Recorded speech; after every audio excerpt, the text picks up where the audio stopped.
Hey flower friends, welcome back to Flowers for Dreams. I'm Kyle and today is my last video with you guys. So I am filming this ahead in case you're curious that I haven't changed my outfit in the last 2 weeks.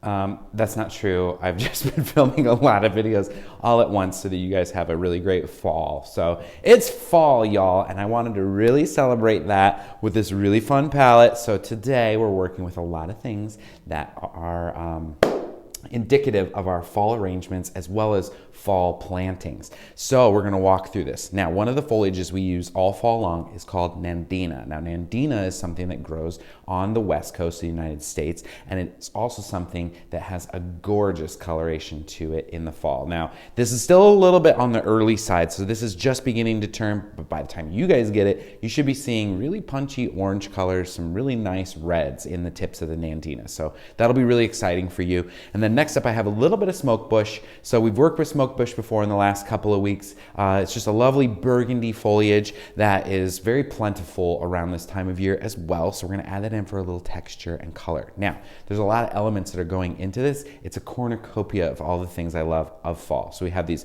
great cremones. This is sort of it's a bronze cremone, but you got this net on it, right? So just gently peel that net off. Be careful not to open or pull too hard. You'll tug the head of your mum off of there. So this is a really fantastic color. It's got that beautiful bronziness to it, which we also are picking up in our Solidago, right? This is bronze Solidago. It does not naturally come like this. We do stem dye it to get this color this time of year to tone down those yellows that we've been working with all summer, as you remember. So now we've got it in the bronze tone.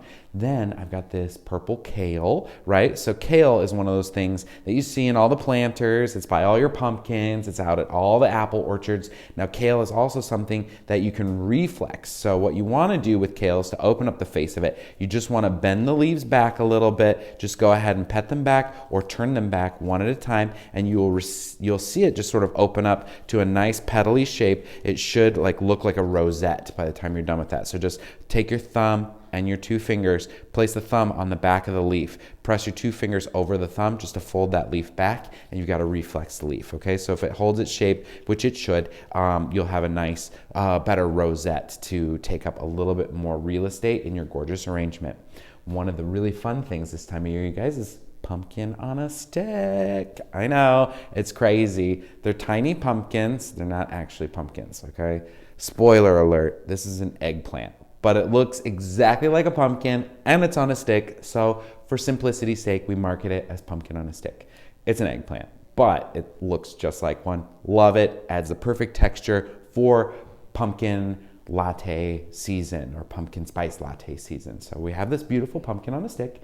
And then last up, we've got some purple statice. Now purple is something, around Halloween time, we had accents of color to sort of let us, pop these fall tones, right? So all the browns, all the oranges, all the yellows. You can't be using those all the time. You got to marry in some other colors, you guys. So always be thinking outside the box. You can sometimes put a little cream in there, some sky blue, experiment with your lavenders and add a little purple. So you just sort of make those colors sort of bounce a little bit better, adds a little bit more vibrancy, okay? So what we're gonna do is with the Nandina, we're gonna do a single stem insertion green up, and we're gonna start adding our stems. We're gonna create a beautiful fall arrangement. So let's get started. So we're gonna start with this beautiful Nandina. I've got this piece right here that's got this gorgeous orange on it. I'm just gonna take off these lower pieces of foliage and I'm just gonna insert that into the vase. Now Nandina also sometimes has this really great berry on it. So what you wanna do is you wanna assess in this if you have a chunk that you can use that's gonna have a nice set of laterals on it all together as one piece. So you can look into the Nandina. You can see here that there's multiple laterals joining together here. So I'm just gonna snip those apart, see what I'm working with on an individual basis. See, so that's perfect. Look at that, you guys. So I've got a little kink stem right there. I'm just gonna remove that, but this piece has a nice berry on it. It's got some good height to it. It's got a nice shape, so I can just put that in, and that's gonna help me shape and form the rest of my insertions, right? So we have that nice wide joint in there that's gonna grab some of these other pieces. So let's just go ahead and continue to look at our Nandina. This piece is awful long right here, so I am just gonna take that off as a whole. I think we can use this as one solid piece. So I'm just gonna go ahead and slide that guy right in there, all right? So here we are. I'm gonna look back at this little joint here, and I'm going to pull off some of these other ones. This appears, it's almost like a a surprise every time. Like I take a clip and I'm like, what am I working with here? So here I got this piece. I'm gonna do a little bit more of a shallow insertion, obviously, but I don't wanna lose this foliage. So I'm just gonna go ahead and slide that in right there so I can sort of just see how that's gonna play out. I'm gonna shove it in just a little bit so I can get my berries to stand right where I want them. Now I'm gonna take the rest of the Nandita and I'm just gonna sort of clean up the bottoms, clean up any broken pieces. I'm just gonna sort of insert these in. So when you insert this, if you have a lot of laterals, you can just take it, pull it all together to get a cleaner insertion. Then you can go in and it slides in more easily. You can lock in some of those other stems and then release, and then you have it sort of in place where you really need it or where you really want it. So I'm gonna take off some of this low foliage here. I'm just gonna go ahead and slide this guy in the front. Very nice. Just continue to green this up in a really beautiful fashion, right? It's gonna lend itself to a really Riley look, which I love. It gives us that really natural sort of feel to the arrangement. It doesn't look so contrived, you know, because there are so many different varietals that we are putting into this arrangement. You know, it's very easy to get that to look a little bit too store-bought or something like that. So when you add natural foliages like this that have beautiful lines to it, just sort of let them play, let them do what they want to do. You know, this piece is a little long right here, but it's fantastic. I'm not gonna, you know, I'm not gonna punish it. I'm just gonna accentuate it, let it live, let it sing, let it create the shapes that it wants to create. Don't fight it, you know, because you'll spend your whole day trying to adjust your arrangement. And this way, you know, if you can see the beautiful or the beauty and the beautiful lines that are just already naturally there that you're working with, then you'll make it a lot easier on yourself. So here I've got this cotinus, right, or this is smoke bush. It's called cotinus. I'm just going to stem separate that so I have a low piece to work with here. Give that a fresh cut. I'm going to sink that down here on my low side. You can see that I've got sort of a nice little nest going on here, and I bet you can guess what I'm going to put in this big open space. I have this giant kale that I'm super excited about, and I'm going to get that in there. So I'm just going to take the rest of this foliage off. Now I'm going to give this a little bit of a fresh cut, and I'm going to stick this in to back this just a little bit and accentuate my berry. Now, here we are. We've got this gorgeous shape going on. You can see it from the back side there. I've got a really nice linear line here. I've got these berries going up there. It's fantastic. So I'm just going to start with my largest element, this kale.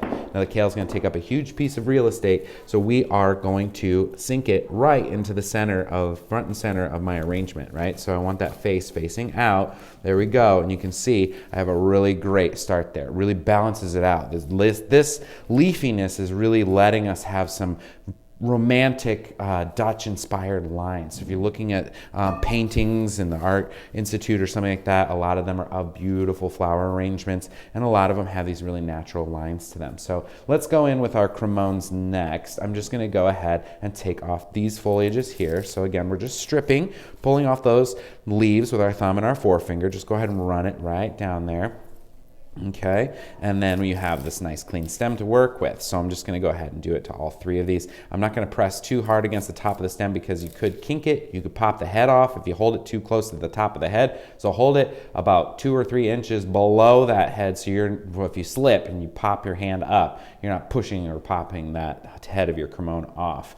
So then once I have that cleaned up, I can go ahead and just sort of assess where I want to add these to my arrangement. So I'm just going to slide one in down here, just give it a little bit of a side look, and then I'm going to just put one right in kind of next to it because we have some beautiful negative space here and we have to balance the weight of this kale with the other side of this arrangement. So I'm just going to slide this guy right in there, and then I have these kind of going on. If you want to make it the 360 arrangement, then you can kind of turn it just ever so slightly, visit what's happening on the back side over there, and maybe we can slide this in on the back of the kale so that we have a little something to view on all sides of the arrangement, right? So if you're making a centerpiece, you want to be sure that you are rotating your arrangement, making sure that it has beautiful moments or vignettes all the way around. So you have different places that you can look, or if you have guests sitting across you, they have something beautiful to look at as well, right? So you notice my placement of my cremones. I have this one a little bit taller. I sunk this one in just a little bit. This one's right in between the three, so I have a little bit of variation in my depth there. I'm going to move on to my beautiful solidago here. So the solidago, we are just going to take off some of this bottom stuff here, right? Because it's looking a little dry for me. You know, we don't have to be so attentive to this foliage because if it does dry up, it's already kind of dyed, so it's going to maintain that coloring. I'm going to leave this just a little bit long because I do want to see that solidago really accentuating the lines of my Nandina. So I'm just going to try and really get a nice angle in that, so I can go in at a nice angle and get just a little bit better placement on that. And then I'm going to do the same thing on the other side, but see if we can elongate our arrangement. So what happens here is once you get that slid in, you know, it might sink down into your vase just a little bit, you know, depending upon how your insertion's going. So if you go in more like this, if you have a more shallow angle, it might be kind of up in the water, and then it'll ride down if you continue to apply pressure. So if you want it a little bit higher, you go in at a slider angle. So I'm just to do this one at a little bit of a higher slider angle, just to sort of get a 1, 2, 3 happening through there, and that is gorgeous. All right, so now I think we have enough weight in there to do our pumpkin on a stick. I'm just gonna go ahead, give this a fresh cut here. I'm going to lay this above my arrangement, just kind of set it right up above that kale so you can still see it. You can still see it accentuating everything. It's lending to the lines, get a nice angle going on there, so it's interesting and fun, and it's just sort of playing out there above everything in this beautiful sort of way. Last up, we have this status. Now you can see now on the status, there's lots of different linear elements here, or lines or laterals, right? So we can crack some of these off to get our more workable bits, but we want to maintain as long of a stem as we possibly can. Here, I am a little bit, you know, I've got, these guys are facing the wrong way, so it's really kind of driving me crazy. This is maybe just slightly too short to actually use in an arrangement, but the thing about straw flower like status is that it will dry exactly like this. So I'm not too worried about this guy getting out of the water. So I am going to go ahead and crack him off because he's driving me crazy. And then I will use him as a short stem anyways, because I know that my status will hold its color and it will not wilt in my vase. So I'm just going to go ahead, slide in this status as a filler accent all around, just to give you that nice, unique sort of color punch, right? Give it a fresh cut from where you cracked it. This guy I do have to go in a little low with, as you know. He's a little bit on the shallow side, but that's okay. He's going to base that side out. Here on the other side of my arrangement, I really need to get some lines up with my pumpkin on a stick. So I'm just going to go in a little bit higher over here just to give myself a little something that's going to bring the arrangement up, right? And sort of soften these lines just a little bit. So I've got that going on, and then I'm just going to find all these little moments right down in the low portions of my vase. I've got this cremone that's kind of sunk down. I'm going to pull him up just a little bit so I can just find all those little places where I want to add a touch of something just to sort of fill out my arrangement in delicate ways. So once I have all my purple accentuated in there, you can see right here in the front underneath my kale, don't lose this spot, guys. This is still a part of the arrangement. So right here, I have some negative space. I am gonna go ahead and put an insertion in there. So this purple will really allow me to just sort of fill that out and let people know that this is not a forgotten moment underneath here, that it is intentional, that you put some thought into this space, that there is a little something down there to look at, and it just draws your eye downward. So I think this is a really fun palette. I think you're gonna really enjoy it. It's very full, very fun, and don't you just love these little pumpkins on a stick? I mean, I could just die. Thank you so much for joining me here at Flowers for Dreams. This is episode, I think, 115, 125, 90,000. Feels like we've been doing this a really long time together, so I know you guys are getting really good.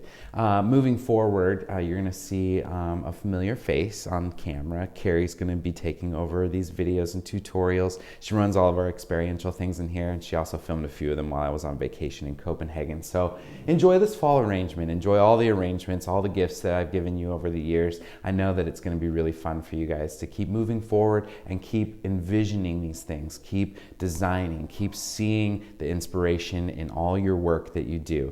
Clip your neighbor's bushes, get out there, stop your car every now and again and get some things out of the ditch.